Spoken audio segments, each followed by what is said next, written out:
Though you will see click to continue and replay buttons in this video, these features are not supported by this format.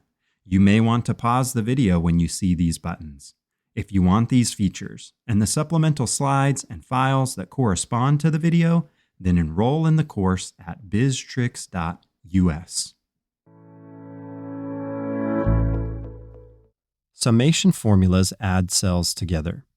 They can also be used to add hidden or visible cells.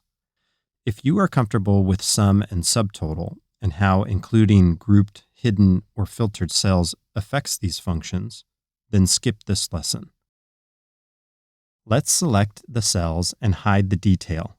Down arrow, Control-Shift-Up arrow twice, Alt-A-H. Notice the difference between the two subtotal functions. The sum and subtotal 9 functions return the same result, 710, but the subtotal 109 function returns the sum of the visible cells only, 360.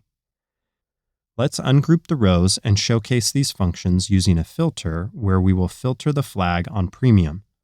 Remember, 710, 710, and 360. The cells are already selected, so show detail with Alt-A-J. Ungroup the rows. This replicates our previous grouped cells example. However, the subtotal function yields different results.